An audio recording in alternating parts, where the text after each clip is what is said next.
nos purificar.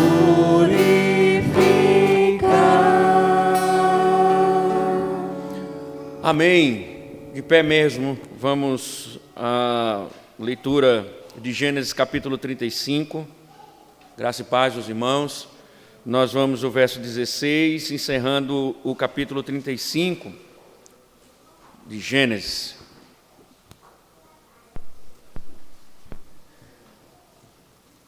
Gênesis capítulo 35, verso 16, até o último verso, o verso de número 29.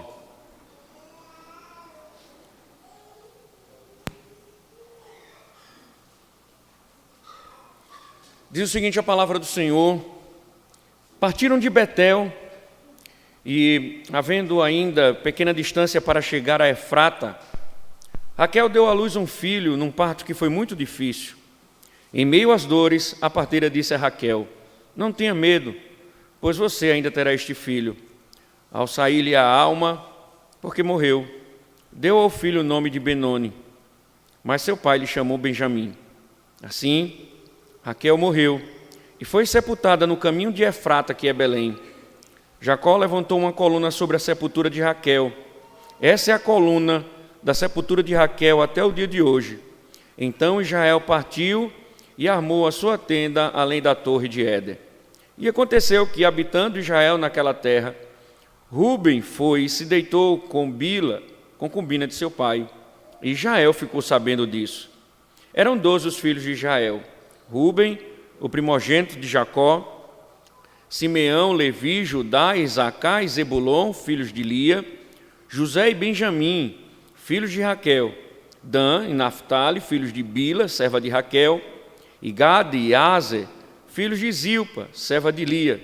São estes os filhos de Jacó, que lhes nasceram em Padã Arã. Jacó veio a Isaque, seu pai, a Manre, a Kiriat Arba, que é Hebron, onde peregrinaram Abraão e Isaque. Os dias da vida de Isaque foram 180 anos. Após uma longa velhice, Isaque expirou e morreu, sendo reunido ao seu povo, e Esaú e Jacó, seus filhos, o sepultaram. Fala-nos, Senhor, segundo a tua graça e o teu favor, que o Senhor nos explique, nos faça entender, Senhor, abrindo o nosso entendimento, as verdades espirituais que aqui estão reveladas, para a glória do teu nome, Senhor. Abençoa o teu povo, nos abençoa, em nome de Cristo. Amém. Podem sentar, irmãos.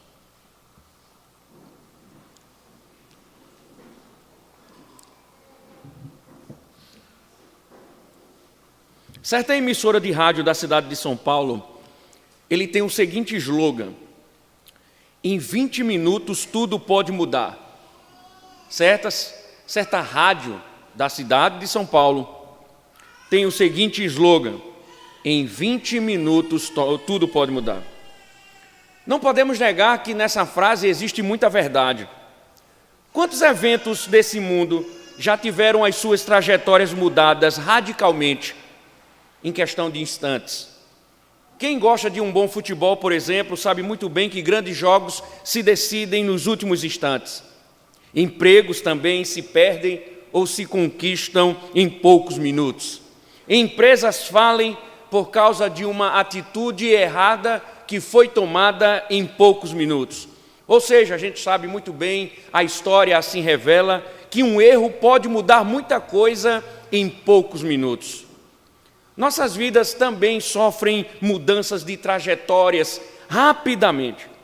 Por vezes nós estamos vivendo momentos tão bons em nossas vidas, tudo parece estar dando tudo certo, família está saudável, o emprego está seguro, as contas estão sendo pagas, carro na garagem, projeto evoluindo, vida de oração e leitura da palavra em dia, e a gente olha e diz: nada está dando errado. Porém, de repente, num minuto, em pouco tempo, as coisas mudam. Filhos adoecem, quebram o braço, parentes que morrem, a empresa que quebra, as contas começam a atrasar, o carro só vive no mecânico, os projetos paralisam e nossa vida de oração e leitura da palavra começam a diluir. E a vida, que parecia tão bem, começa a andar tão mal. E a vida, que parecia andar tão bem, se desfaz. Interessante que foi assim com Jacó também.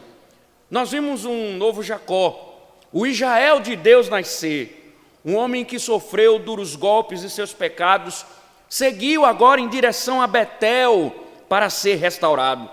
Ele agora está no centro da vontade de Deus. O líder espiritual do povo de Deus agora está em plena obediência ao Senhor, no centro da vontade de Deus. Mas em 20 minutos tudo mudou. Jacó estava lá, em Betel, como Deus havia ordenado, cumprindo o voto, obedecendo a Deus, e tudo parecia caminhar favoravelmente. Mas viver no centro da vontade divina não é sinônimo de isenção de dores e aflições.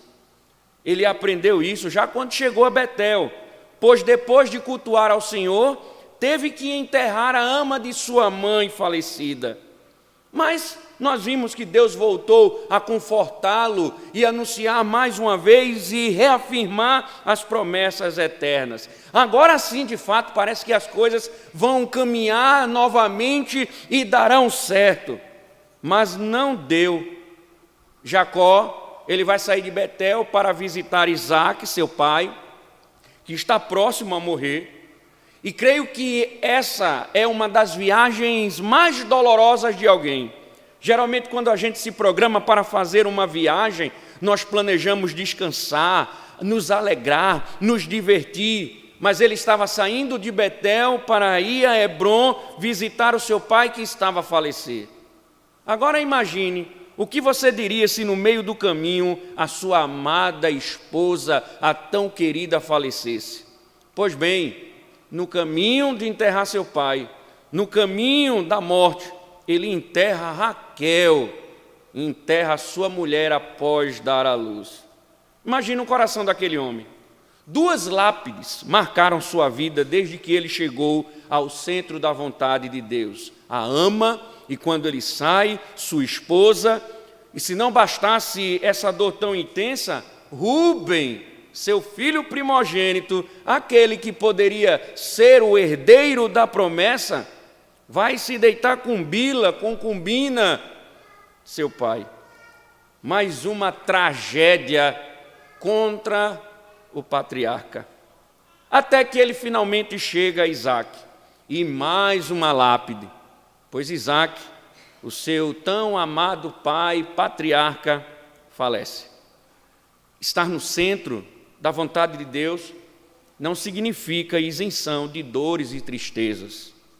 Mesmo uma plena obediência, mesmo numa plena obediência, não há conforto na vida. Por quê? Porque este mundo está quebrado, desfigurado, e viver nele implica, de vez em quando, a gente enfrentar sofrimentos. E a gente tem que entender essa realidade. É impossível viver nesse mundo e não enfrentar dores. Se tudo vai bem, então, na sua vida até agora, fique certo. Vai chegar um momento que vai desabar.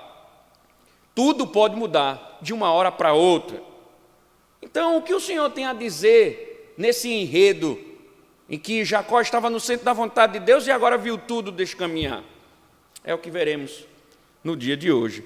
Vamos voltar de novo para o texto e do verso de número 16 nós vamos começar a analisar. É um texto curto, mas com muitos ensinos da parte do Senhor. Veja o verso número 16. Partiram de Betel, e havendo ainda pequena distância para chegar a Efrata, Raquel deu à luz um filho, num parto que foi muito difícil. A discussão que gera em torno, alguns se perguntam, por qual razão Jacó ele sai de Betel, uma vez que Deus ordenou que ele ali ficasse. Uma análise completa do texto, você percebe que há um problema. O Isaque, ele está velho, e provavelmente alguém fora comunicar a Jacó que seu pai estava velho, e também foi comunicar a Esaú que Isaque estava velho. Eles sabiam que estava velho, mas no sentido de que ele estava próximo a morrer. E aí então a gente vê que o Jacó ele está saindo de Betel em direção a Hebrom para ver o seu pai. Então, o percurso agora está contemplando a saída de Jacó a Betel até Isaque, seu pai. Irmãos, uma notícia de que o pai está velho, está próximo do falecimento, eu acredito que não é nenhuma notícia fácil para nenhum filho.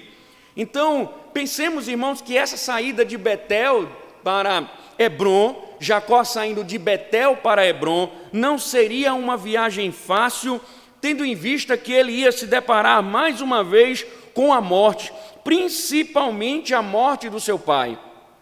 Mas o texto deixa claro uma coisa, que no caminho as coisas ficam mais difíceis para o patriarca. Se você lembrar bem, Raquel é a esposa amada. Raquel era aquela que ele desejara e trabalhou por ela muitos anos. Então, há uma afeição de Jacó para essa mulher chamada Raquel. E ela é uma das protagonistas de um enredo de disputa que rendeu a Jacó inúmeros filhos, como nós vimos no capítulo 29. Mas não filhos fruto dela, mas frutos de Lia, pois ela só havia dado luz um filho. Ela só havia tido um filho, e esse filho era José. E aí que coisa interessante. Foi justamente no episódio em que nasce José, foi no episódio em que ela tem esse filho tão desejado, que ela invejava a sua irmã por ter muitos filhos, que ela havia dito: dê-me filhos, do contrário morrerei. Capítulo 30, verso número 1. Parece, irmão, sem saber que ela previu seu destino.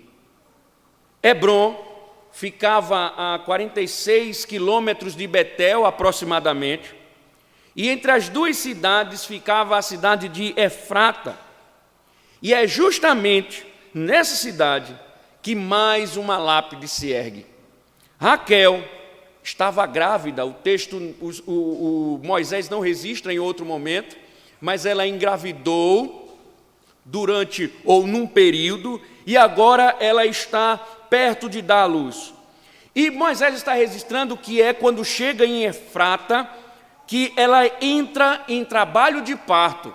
Mas Moisés deixa claro que o parto que ela está tendo, está rodeado de grandes dificuldades. Ou seja, o que Moisés está dizendo quando ele informa um parto muito difícil, significa que Raquel está tendo um parto cheio de complicações. Há um momento de muitas complicações nesse parto. O filho dela está para nascer, mas é um momento muito difícil. Há complicações para ter a criança.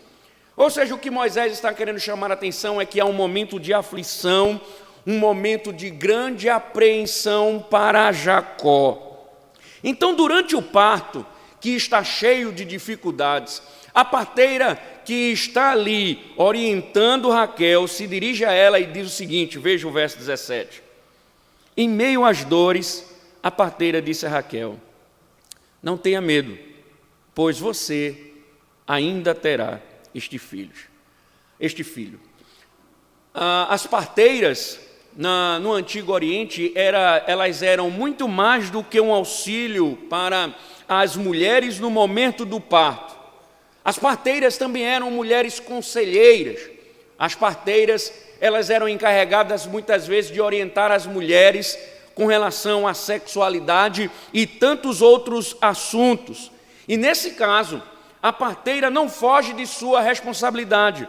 Ela age como conselheira no momento em que Raquel está passando por extremas dificuldades.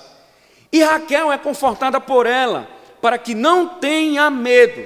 Raquel, não tenha medo, pois o filho que você vai ter, ele vai nascer. Você, a princípio, pode olhar, não tenha medo ou não temas. E quando a gente olha essa declaração, esse conselho a Raquel, a gente pode pensar que é uma mera formalidade de uma mulher que está desejando acalmar o coração de uma outra mulher que está em aflição. Não. Ela simplesmente está repetindo uma fórmula que indica ou lembra que, apesar de todo o sofrimento, há uma mão divina no controle sobre essa aflição. E no caso de Raquel, ela está indiretamente lembrando que Deus respondeu sua oração, pois ela pediu um outro filho e Deus concedeu. Então não temas, você vai ter esse filho. Como então Deus haveria de abandoná-la, se agora você está tendo um filho com a bênção de Deus? Portanto, não tema, Raquel, você vai ter esse filho. E de fato, como a parteira disse, como a provisão divina ao conceder filhos a Raquel garantiu, ela tem o filho. Mas já Raquel, verso 18, ao sair-lhe a alma, porque morreu, deu ao filho o nome de Benoni, mas seu pai lhe chamou Benjamim. Raquel pressentiu que esse seria seu primeiro e último contato com a criança. Ela estava consciente de que suas dores não reverteriam e sua existência estava se findando. Ela entendeu que era muito mais do que dores de parto. Ela entendeu que sua vida estava chegando ao fim.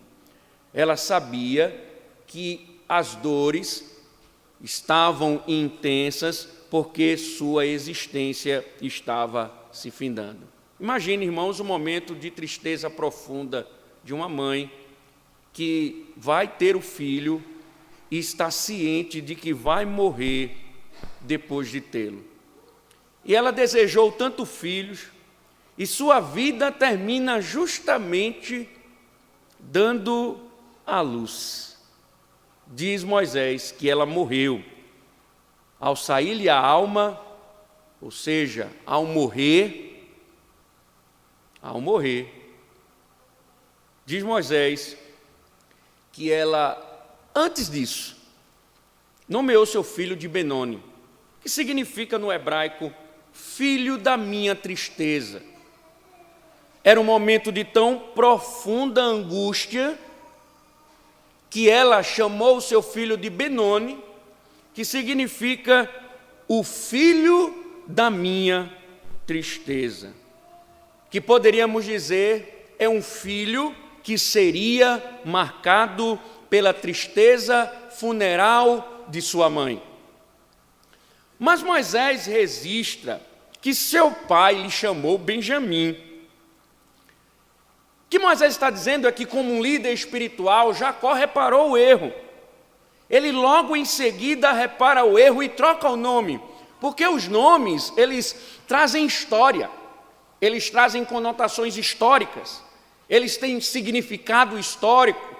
Então, logo em seguida, Jacó repara o erro e coloca o nome de Benjamim, que significa em hebraico, filho da minha mão direita. Matthew Henry, o puritano, chega a dizer, isto é muito querido por mim, é alguém sentado à minha destra como uma bênção, o sustento da minha velhice como um cajado na minha mão direita. Por que então é importante entendermos isso? Porque Benoni é motivo de tristeza para Raquel, mas Benjamim é motivo de alegria para Israel. A gente vai ver por quê. Bom, um momento de muitas tristezas, e agora resta a Israel enterrar a sua esposa amada. Veja o verso 19 e o verso de número 20. Assim Raquel morreu e foi sepultada no caminho de Efrata, que é Belém. Jacó levantou uma coluna sobre a sepultura de Raquel. Essa é a coluna da sepultura de Raquel até o dia de hoje. Raquel, então, foi sepultada em Efrata, que é Belém. Se você fizer uma análise bíblica, essa região que ela foi enterrada é a região de Jerusalém. Se você lembrar bem, Jesus, quando falou uma profecia, ele citou ela sobre a questão da perseguição que as mulheres que iriam sofrer por causa dos seus filhos, fazendo uma referência a Raquel, que sofreu para ter o filho. Então Jesus vai aplicar isso aqui, lá no Novo Testamento. Então Raquel, ela é enterrada ali, né, e ela vai representar o sofrimento do povo de Deus por causa do filho, né? Então tem uma perspectiva bíblica aqui, teologia bíblica no Novo Testamento. Alguns dizem que quando os pastores foram visitar Jesus, quando ele nasceu, é também nessa região onde ela morreu, foi onde Cristo nasceu. A ideia de que a igreja, ela sofre para dar o filho, e ela dá o filho, e ela gera o filho em meio a dores, a perseguições. Então, é nesse lugar que Raquel está sendo enterrada, no caminho de Efrata, que é Belém. E diz o texto que sobre o túmulo ele ergueu uma coluna, um pilar de pedra, que isso marca o local do seu sepultamento. Raquel está sendo honrada com uma lápide que marca o seu local de enterro. Moisés, quando registra, lembre-se, Moisés está registrando o Gênesis para o povo que está próximo de entrar na terra do Egito. Então que está na terra de Canaã, que está entrando na terra prometida. E Moisés, quando escreve isso, ele estava dizendo que naquela época esse túmulo ainda existia e essa lápide ainda existia, marcando o sepultamento de Raquel. Inclusive, no período em que Saul estava sendo ungido rei, o lugar é mencionado. O lugar ainda é mencionado. Por exemplo, 1 Samuel, capítulo 10, verso número 2. Então, Raquel morre, Jacó sepulta a sua esposa, um momento de muita tristeza, marca aquele lugar como sendo o lugar em que Raquel fora enterrada. É interessante isso, irmãos, porque o homem que anteriormente ergueu uma coluna como memorial de sua alegria e de sua obediência, de submissão à vontade do Senhor, agora ergue uma coluna, uma outra coluna, em memória de sua alegria falecida. O homem que adorou a Deus em resposta à sua provisão, agora ergue uma coluna em memória ao falecimento de sua amada esposa. E aí Moisés diz que depois desse evento ele vai continuar a jornada até Hebrom, mas antes acontece algo importante. Veja o verso número 21. Então Israel partiu e armou a sua tenda. Então Israel partiu e armou a sua tenda além da torre de Éder. Israel, né, o texto faz essa troca constante. Israel, que é Jacó, agora segue o seu caminho em direção a Hebrom, onde estava seu pai. E entre Belém e Hebrom havia uma torre de Éder, que significa torre de rebanho. Era o lugar onde os pastores se alojavam. Era um tipo de torre onde os pastores ficavam para proteger seus animais de predadores. Era no momento em que eles evitavam que alguma coisa acontecesse com o rebanho. Moisés diz que é um pouco tempo que ele deve passar nessa região, não diz o motivo, provavelmente pelo fato dele estar próximo da torre de Éder. A possibilidade é que ele tenha parado para descansar e cuidar do rebanho, então ele ali para momentaneamente, só que mais uma catástrofe acontece. Veja o verso número 22. E aconteceu que, habitando Israel naquela terra, Rúben foi e se deitou com Bila, concubina de seu pai, e Israel ficou sabendo disso. É interessante, não é? Porque Israel, ele tinha duas esposas, Lia e Raquel, e tinha concubinas. Na disputa pelo coração de Jacó, Raquel deu Bila, como vocês lembram bem, em Gênesis 30, e Bila passou a ser concubina de Jacó. Moisés diz que Rúben, o filho mais velho de Jacó, ele se deita com Lia, ou o filho de Lia se deita com Bila, a concubina de seu pai. A pergunta é, por que Rúben fez isso? Porque o filho mais velho de Lia deitou-se com Bila. Por quê? E aí, duas opiniões, eu defendo as duas ao mesmo tempo. Primeiro, o pecado de luxúria.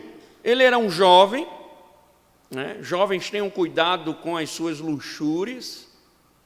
Ele era um jovem e foi tomado por uma luxúria, e isso ocasionou o pecado dele. Mas também essa luxúria pode ser considerada como sendo alimentada por uma questão importante. O nascimento de Benjamim como segundo filho de Raquel pode ter na cabeça de Rúben colocado em risco a sua primogenitura.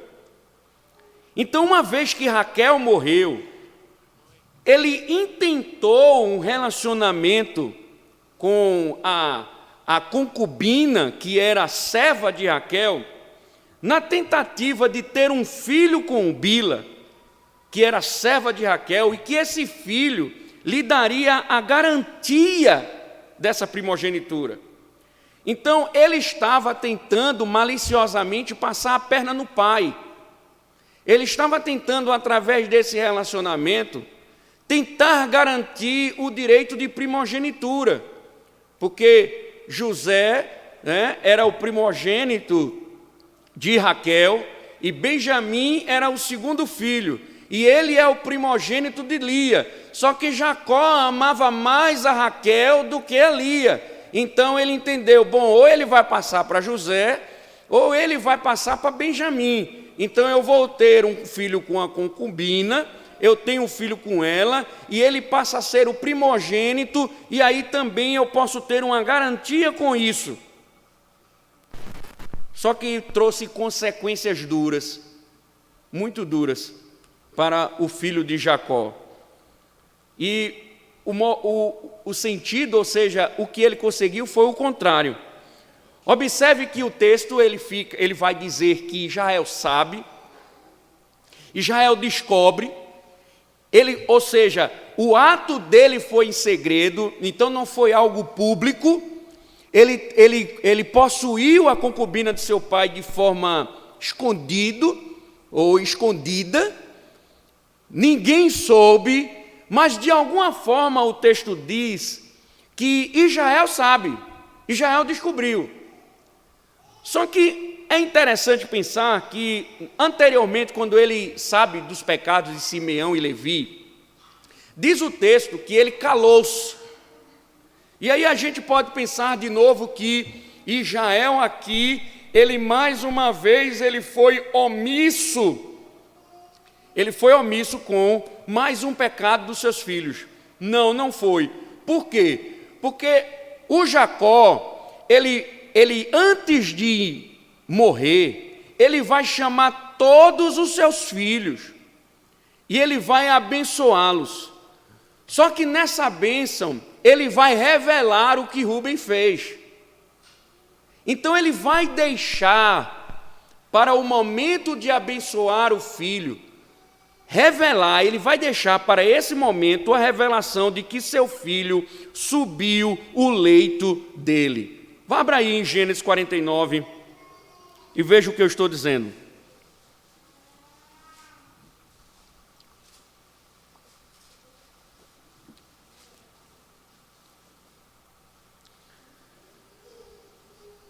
Veja que ele diz: Jacó, Gênesis 49, verso 1. Depois Jacó chamou os seus filhos e disse: ajuntem-se e eu lhes farei saber o que vai acontecer com vocês nos dias que virão.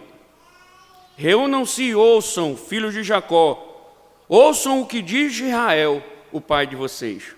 Rúben, você é o meu primogênito, minha força e as primícias do meu vigor, o mais excelente em dignidade e o mais excelente em poder, impetuoso como a água. Você não será o mais excelente, porque subiu ao leito de seu pai e o profanou. Você profanou a minha cama. Então, Israel vai pegar ele na hora de declarar a bênção. E isso é um evento muito importante. Por quê? Porque com esse pecado de Rúben, Rúben perde o direito da primogenitura espiritual. E aí você vê que no próprio verso 22, Moisés interrompe, Moisés pausa, Moisés diz que Rúben, ele cometeu esse pecado, diz que Israel ficou sabendo, e em seguida ele diz assim: eram 12 os filhos de Israel. E depois coloca a lista todinha dos filhos de Israel. Por quê? Porque justamente Moisés está antecipando que a bênção não estará sobre Rúben. E aí você veja o verso 23, 24, 26.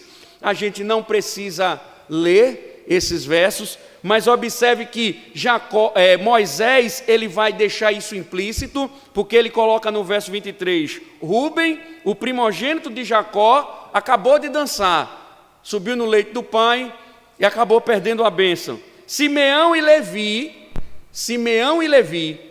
que foram protagonistas do enredo anterior, que mataram os homens em Siquém, também não entrarão com a bênção da primogenitura. Logo, quem é o próximo? Judá. Judá será abençoado para carregar a descendência do Messias. É de Judá que vai vir Davi, que vai vir Cristo. Então, vai ser Judá, o núcleo que vai carregar a semente da bênção, da herança, da redenção. Então, Moisés está encerrando, essa parte. Então, Moisés já está aqui antecipando nesses versos uma informação importante. Judá é que vai carregar a bênção. Por que isso é importante? Porque José, por exemplo, ele não, embora seja o primogênito, a herança não está sobre ele. Deu para entender? Porque o negócio de Deus não era com Raquel, era com Lia. Então é Judá, o filho de Lia, que vai carregar. Só que Deus vai levantar José, para quê? Para preservar Israel, para que Judá ele dê continuidade a essa bênção e venha o Messias. Então José vai ter uma importância muito grande dentro do enredo para justamente preservar a linhagem do Messias. E aí Moisés termina mostrando que Jacó chegou ao seu destino final e mais uma lápide se ergueu. Verso 27, 28 e 29. Jacó veio a Isaque, seu pai, a Manre, a Quiriate Arba, que é Hebron, onde peregrinaram Abraão e Isaque. Ou seja, Jacó chegou, está lá em Hebron agora, certo? Moisés registra o tempo de vida de Isaque, que foram 180 anos. Então, o Isaque teve uma longa velhice, viveu muito tempo. Moisés diz isso, após uma longa velhice, então muitos anos foram vividos. Se vocês fizerem uma análise, né, perceberão que os anos de vida estão diminuindo, vai havendo uma diminuição progressiva. Então não sonhem em viver 180 anos, né? Sabe aquela história que o governo diz que a vida, né, você vai viver mais tempo, tal. A Escritura diz o contrário, tá? Quanto mais o tempo está passando, mais cedo morreremos. Então, 180 anos, né? Uma longa velhice, viveu demais, né? Peregrinou nesse tempo, né, na terra de Canaã, e diz que ele morreu. Diz que ele expirou e que ele morreu, né? É interessante que Moisés descreve a morte em 2 momentos aqui, como saindo a alma, né, de Raquel, aí diz ele morreu, e aqui diz que ele expirou e morreu. Essa forma hebraica que Moisés registra, implicitamente está a ideia de que há uma vida fora do corpo. Por isso que essa ideia de saiu-lhe a alma, expirou, ou seja, não é um aniquilacionismo, como a seita adventista diz. Quando a alma sai, ela não está aniquilada, né? Ela sai dessa existência do corpo para uma outra realidade. Mas, pastor, mas o texto não está dizendo isso. Então leia novamente o verso número 29. Após uma longa velhice, Isaque expirou e morreu, sendo reunido ao seu povo. Então veja que ele morre, ele expira e ele é reunido ao seu povo. Então há uma realidade fora do corpo. Então a morte, ela marca o fim da existência física, mas não da alma. Não é à toa que Salomão escreve em Eclesiastes e diz que o espírito retorna para Deus que o deu. Aí muita gente diz assim, mas como é que o espírito volta a Deus? Será que até o espírito do ímpio vai voltar à presença de Deus? Não é isso que Salomão está dizendo. O que ele está dizendo é que quando a pessoa morre, a sua parte imaterial está sobre o domínio de Deus.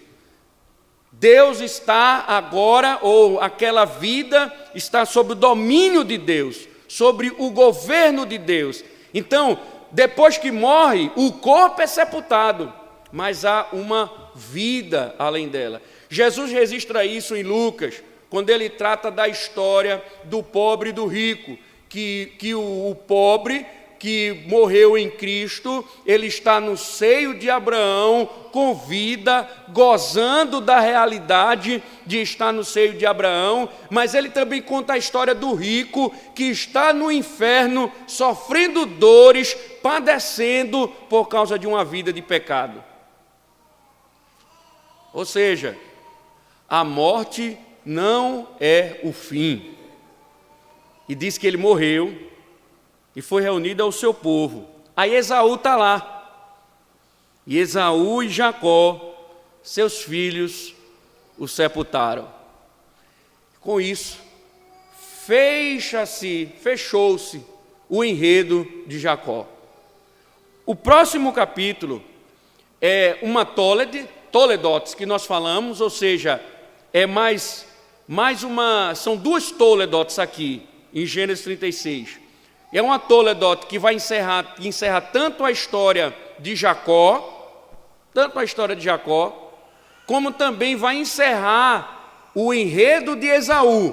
Vai fechar Jacó e Esaú.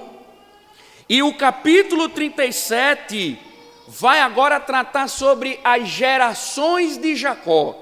Por isso que no verso número 1 e o 2 diz assim: Jacó habitou na terra das peregrinações de seu pai, na terra de Canaã.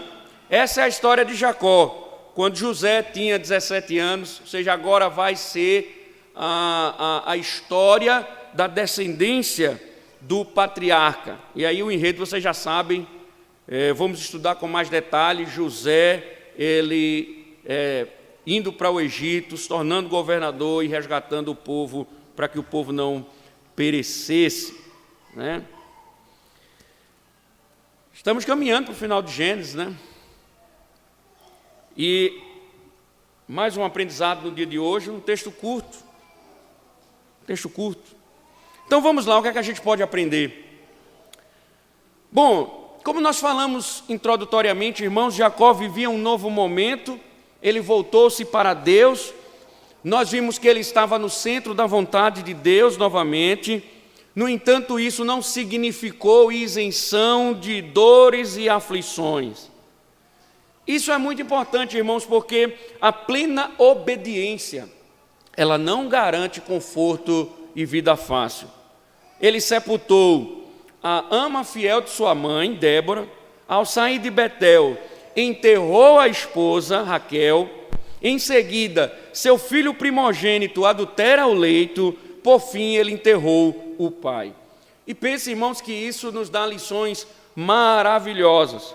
Então, inicialmente, temos que compreender que nós, muitas vezes, nós estamos no centro da vontade divina, mas isso não significa que estamos imunes aos sofrimentos, às tristezas, às dificuldades.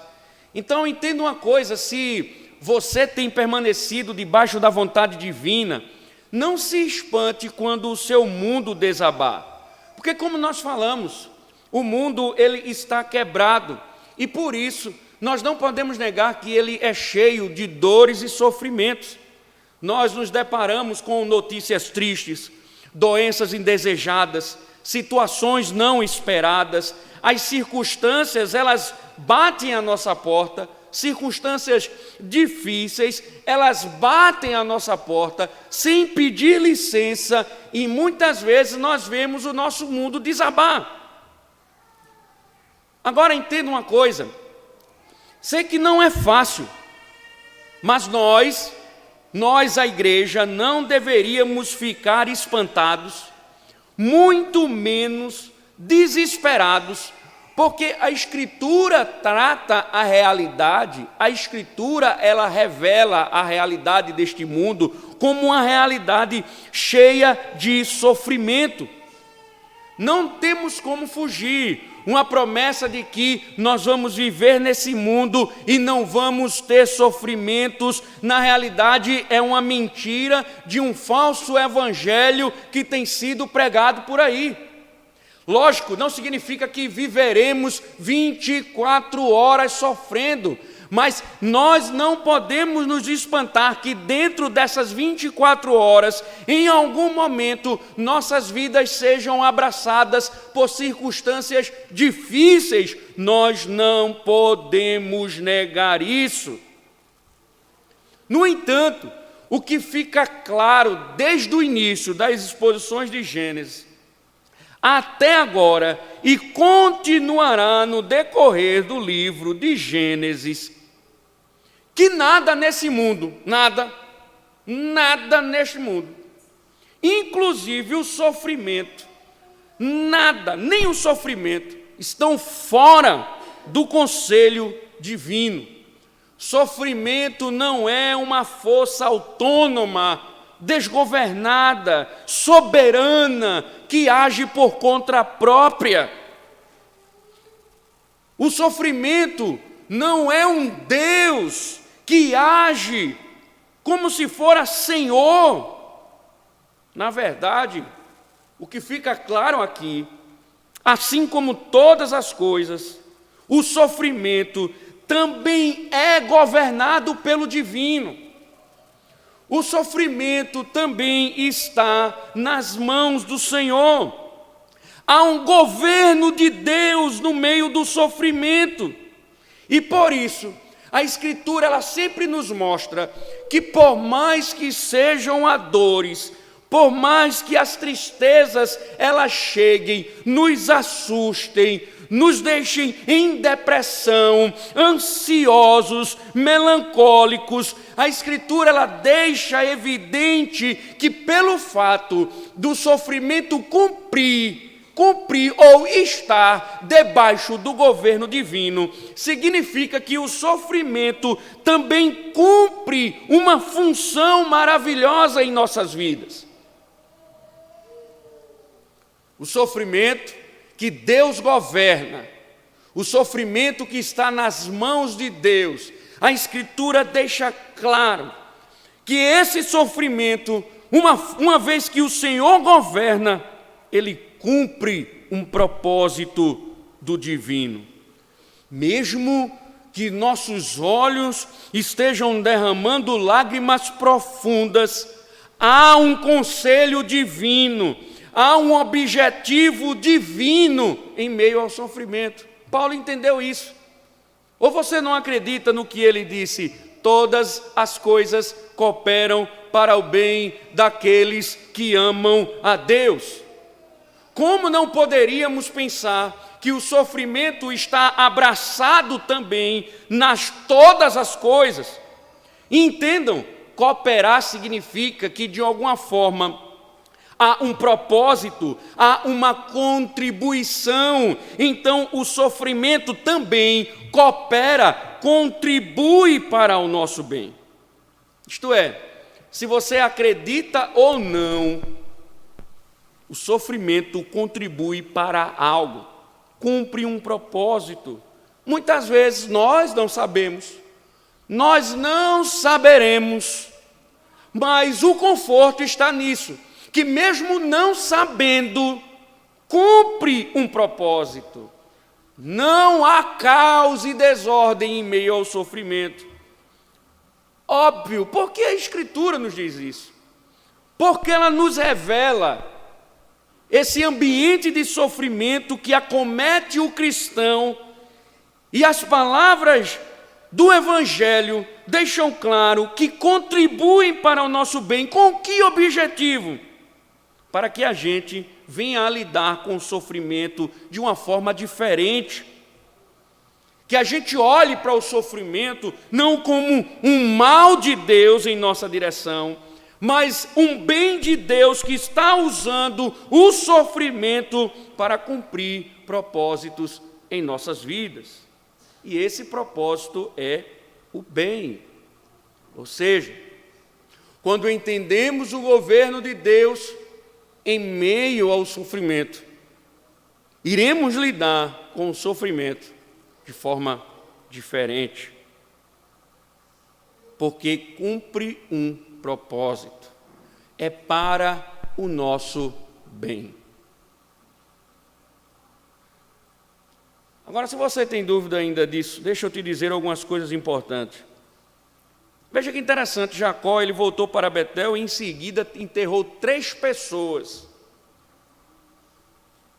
E a morte? Esse é um tema dolorido, amargo, difícil de diluir, muito difícil. Porém, você já imaginou que essa é uma realidade que nós esquecemos e não nos preparamos para enfrentá-la? Você já percebeu isso? Embora seja uma realidade, nós não nos preparamos para enfrentá-la.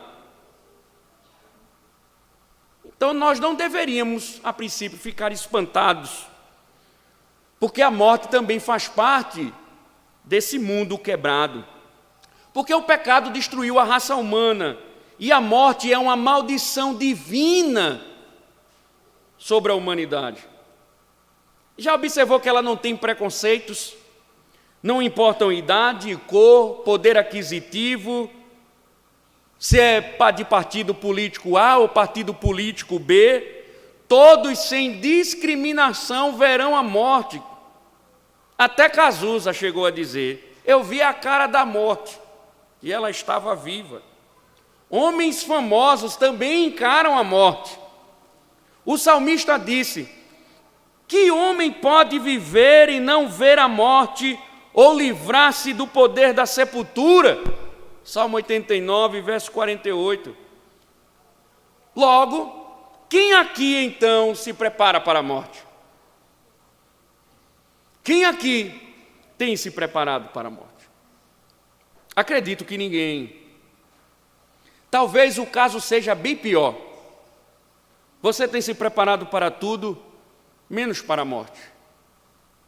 Você tem vivido e se preparado para tudo, menos para a morte.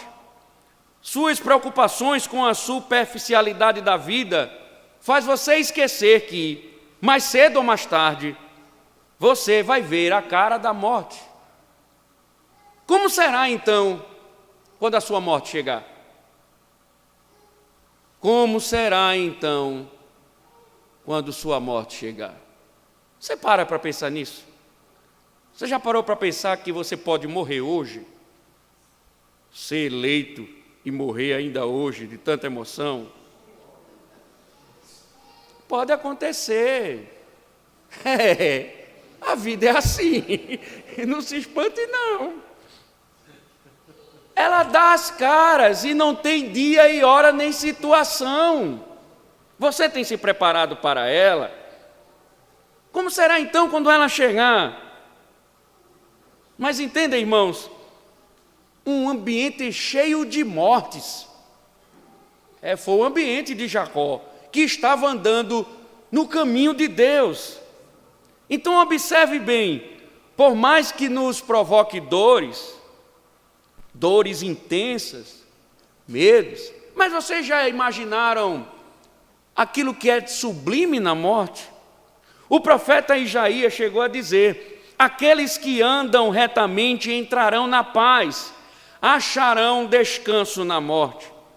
Para a Escritura, a morte não deveria ser temida pelos filhos de Deus, porque a morte não é algo ruim, embora a gente pinte ela como algo horrível.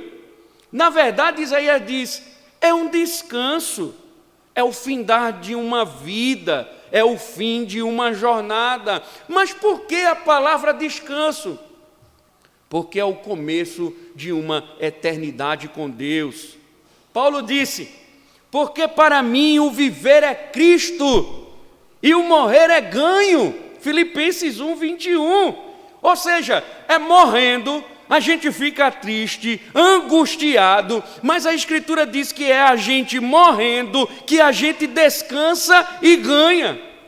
Não há perdas para o cristão na morte, mas há um ganho. Qual algo, ou como poderíamos dizer que olhar para a morte é algo negativo? Não poderíamos dizer, porque se Paulo diz o viver é Cristo e o morrer é ganho, se Isaías diz que o povo dele quando morre acha descanso, essa é uma linguagem redentiva. A morte, ela abre as portas da redenção. A morte, ela escancara a realidade.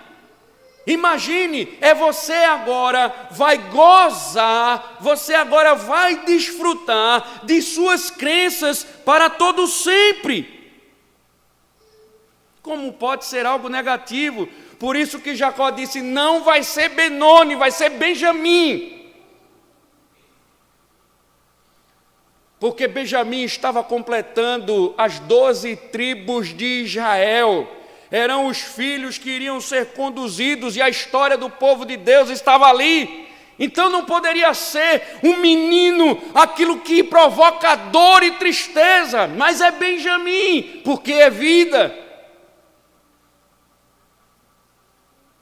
Para o cristão, a morte é vida.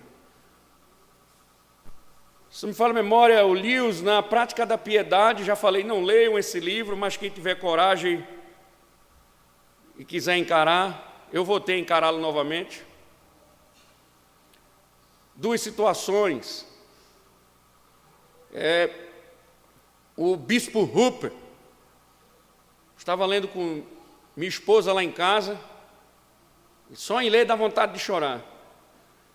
Ele foi conduzido para ser martirizado, e a lenha não estava seca ainda, e tentando queimar o corpo daquele bispo, e diz que tentaram acender e queimar um pouco, mas a lenha, ela não pegou, e colocaram mais lenhas debaixo das axilas dele, jogaram algum produto para tentar queimar e foi a maior dificuldade. E diz que na terceira vez que as chamas começaram a pegar, diz que ele começava a dizer: Senhor, eu entrego em tuas mãos o meu espírito. Diz que ele batia com a mão direita, ele batia no peito e dizia: Senhor, em tuas mãos entrego o meu espírito. E diz o John Fox, registrando esse momento, de que o semblante dele era um semblante calmo, um semblante de alívio, e dizendo: Senhor, recebe em tuas mãos o meu espírito. E diz que as chamas começaram a acender, e diz que o fogo começou a queimar mais ele fortemente, e diz que os lábios dele começaram a ressecar, e ele não conseguia mais falar, e diz que ele batia, e só balançava os lábios. De repente a mão direita tora com fogo e cai, e diz que ele levanta a mão esquerda e continua batendo no peito, dizendo, né, só ouvia os lábios dizendo: Senhor, recebe o meu espírito. O Lewis diz que foram para o enterro de um puritano.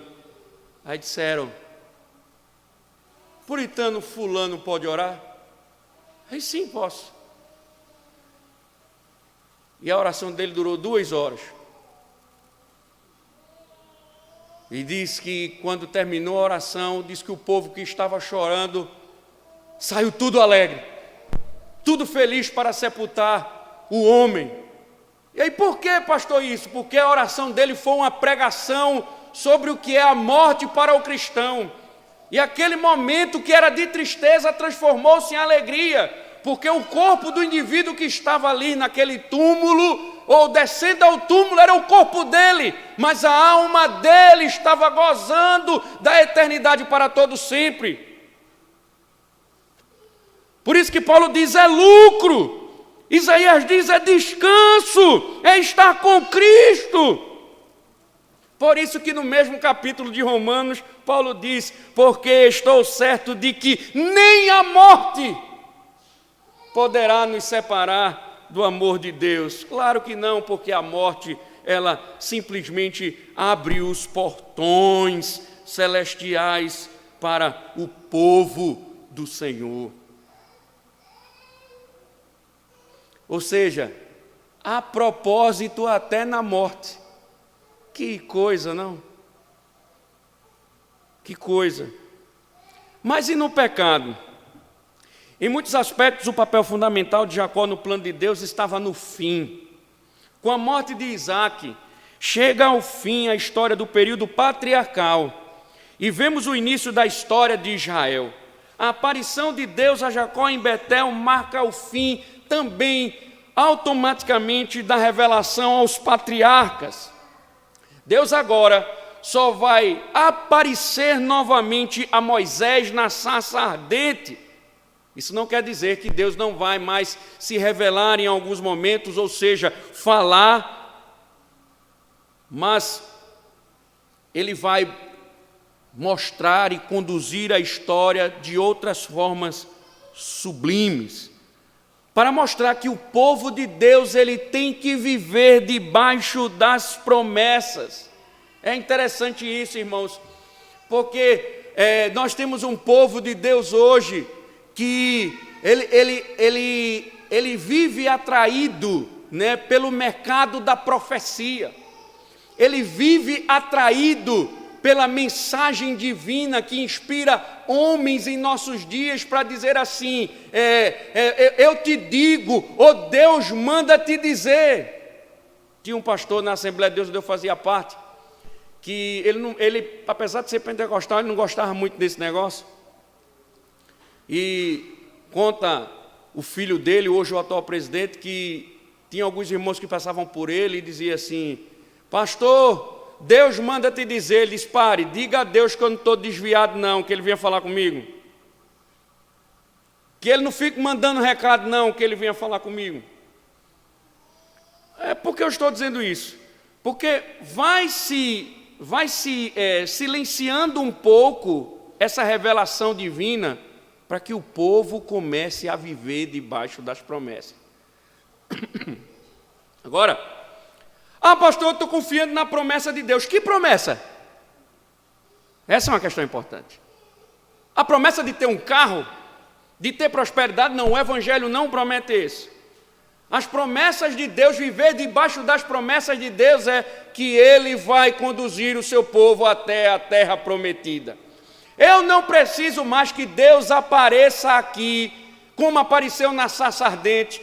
Eu não preciso mais que Deus mande anjos aqui no meio para falar comigo. Eu não preciso mais do extraordinário, porque Deus já revelou aquilo que tinha de revelar. E o que Ele me diz é: você precisa caminhar debaixo da promessa, debaixo da provisão.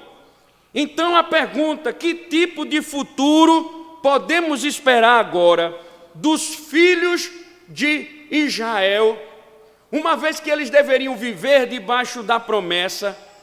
Como é que podemos confiar nos filhos de Israel com base no histórico de vida deles? Como é? Como será possível? Porque, a história dos filhos de Jacó não são histórias nada promissoras. Simeão e Levi passaram uma cidade desatenta no fio da espada. Depois encontramos Rúben dormindo com a concubina do próprio pai. Sabe o que é que eles vão aprontar em seguida? Eles vão vender José como escravo. Só isso. Mas, pastor, a salvação da gente é Judá. Mas você lembra que Judá dormiu com a nora como se fosse prostituta? Coisa linda, não é? É a família dos crentes. Que não é um grupo nada promissor, não é não? Só coisa boa, só top de linha. Só exemplo fantástico para os nossos filhos, não é não? Então, que nação é essa que vai sair? Mas essa é a questão. É que Jacó está, ou Deus está querendo mostrar que de fato eles são filhos de Jacó. Mas qual é o ponto? Aí é o ponto da graça. Deus pode fazer com que pessoas como essas realizem a vontade dEle para finalmente criar o seu povo. José, ele chegou a dizer, nós vamos ver: vós na verdade intentaste o mal contra mim, porém Deus o tornou em bem. O pecado dos filhos de Jacó foram usados por Deus para o bem do povo dele. Ou seja, até em meio ao pecado, prevalece o governo soberano, porque Deus usa até os nossos próprios pecados para o nosso bem. Eis a verdade maravilhosa da graça constante. Por quê? Porque o plano de Deus não depende de encontrar pessoas santas e devidamente dispostas para serem empregadas nesse plano. Ele é capaz de cumprir os seus propósitos, mesmo com indivíduos mais profundamente falhos. Nem mesmo pecadores são obstáculos capazes de frustrar esses planos. A cruz não é a prova disso? Ali, o Satanás fez o melhor que pôde, e ainda que o povo de Deus e os gentios tivessem se aliado contra o Cristo, tudo o que foram capazes de fazer era o que Deus havia planejado. Eles pensavam que estavam ali com autonomia, matando o Cristo. Mas diz que Cristo sobe no madeiro por uma determinação divina. Ou seja, os pecados do povo, os pecados da liderança política, tudo estava sendo governado pelo Senhor. E a obra da redenção se cumpriu. Agora era o Cristo que estava sendo crucificado, morrendo como um sacrifício agradável a Deus. E óbvio, é por esse ato que nós somos salvos, não só nós, mas Jacó e os seus filhos também. É a soberana graça de Deus salvando pecadores em seus pecados. Quanto conforto na graça constante de Deus. Então vamos lá. Você fica desestimulado por causa dos problemas que vê ao seu redor? Fica abatido pelo pecado que vem em seu próprio coração? O que nós aprendemos é o seguinte: retorne a Betel. Como fez Jacó, curve-se diante do Deus que continua comprometido com você, apesar de muitos defeitos que você ainda possui. Volte-se para a cruz e curve-se diante de Deus, que tomou sobre si os seus pecados e os pregou no madeiro de uma vez por todas. Depois olhe para cima e contemple a grandeza da salvação que espera por você e por nós. Nós seremos vestidos com os trajes imaculados da justiça de Cristo, feitos de forma a ficarmos na presença de Deus para sempre. E ninguém, e nada no céu ou na terra poderá ficar no caminho do propósito declarado de Deus, que é fazer as coisas desse jeito. Por isso que Paulo diz: se Deus é por nós, quem será contra nós?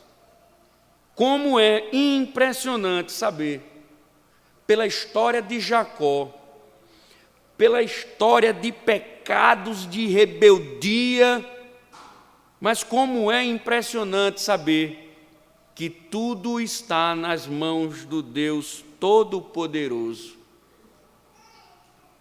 E que os nossos pecados, os nossos sofrimentos, não alteram